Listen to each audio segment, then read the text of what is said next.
The name of the project is Weaving Chalk. This is a project I finished in AA school during my postgraduate study in housing and urbanism. And let me explain why I want to create such environmental friendly projects. Nowadays, about 77% of people living in urban area losing their connection with natural world, and the rural space always becomes the place that provides the material to the urban area. So people always ignore the origin benefits of the nature and the environment. So here is a new living pattern that put forward. Plan a self-sufficient community motivated by rewilding the environment, finding healthy life and work possibility. This project put forward one possibility under the topic, aims to restore the chalk streams and grassland ecology. You can see the photo, shows the resilient life of local people who live in here.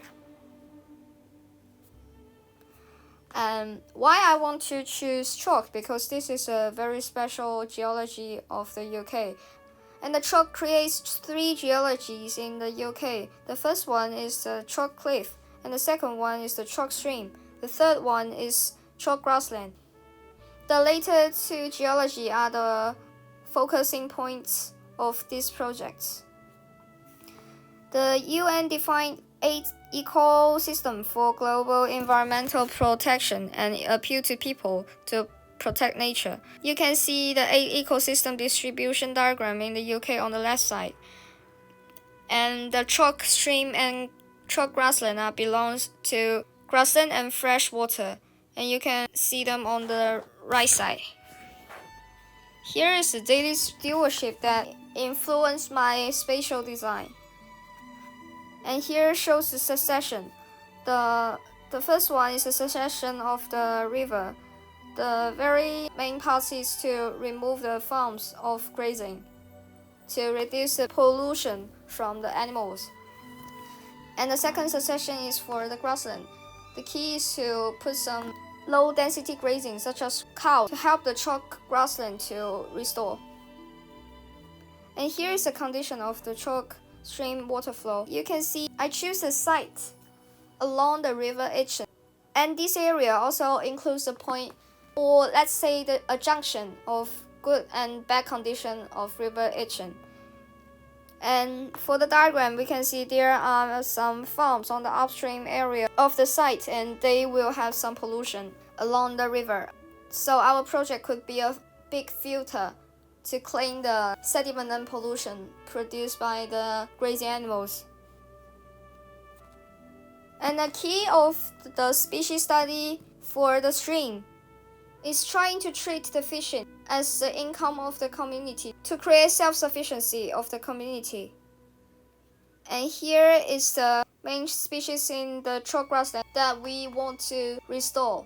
The species have different colors and different heights, and their conservation status are also different.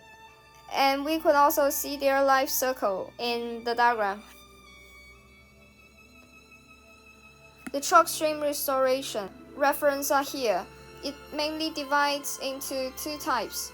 The first one is to use some material to create the fishing platform, because British people always have the tradition to have the fishing activity on the chalk streams.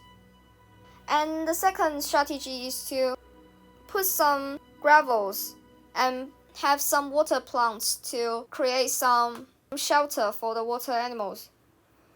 And my chalk grassland restoration strategy is to create a mosaic grassland. The plants and herbs are planned to be mixed based on their height, conservation status, and the color. The zone A is the most outer circle of the site, and I put the highest species that I studied before. They are all in the color of purple. And for the zone G, I put the vulnerable species in the place. And I also put some horseshoes veg as I studied before as food for the butterflies, so the butterflies could help the vulnerable species to grow.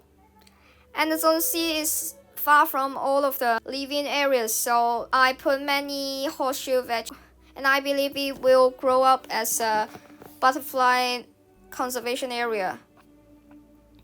Here is my master plan. You can see flowers in different colors grow in different areas. And you can also see I cut some existing trees of the site. And the cutting trees, part of them could be the wooden stick to restore the chalk streams. And part of them could be the timber foundation of my housing. When you see my master plan, you will recognize my concept is weaving. Let me show you how the timber foundation touched the riverbed to isolate the area from the water, and then dig a hole and make sure the hole will match the shape of the timber logs. And there are also some gaps between the hole and the timber logs, and we could use sand to fill them. So going to the housing part, I designed domesticity, experiment and recording data room and warehouse in the linear housing A, and the net will hanging on the bridge to filter the sediment from the upstream farms. Section II of housing A shows the material and the construction I used for not only housing A, also for housing B and C. The foundation parts are timber logs, and the upper structure of the housing are compressed chalk panels. Both the chalks and the timber logs are from the site. The chalks are from the chalk exposition area that I designed for the mosaic grassland. And here's a view of housing A showing cleansing process of the filter net. And housing B is a fishing school, which could also have some incomes for the self-sufficient community. There are 2 common kitchens designed above the stream, and there are big windows opens to the streams so that the student of the fishing school could do the indoor fishing through the big window of the common kitchen. And when they catch a fish, they could directly cook them in the common kitchen. And the detailed plan shows the living pattern and restoration strategies of the zooming part of both locals and visitors. And you can also see many people doing the fishing activities in different areas. Housing C is for fishery. They could work on the bridge, and then when they want to put the fish into the storage place or cook them, they could go to the collective area. Every 2 families share a common area that contains the collective kitchen, dining area, and working and storage area for fishery. And we can see the 150 model of housing A on the right side. So that's all for my introduction. Thank you for your listening.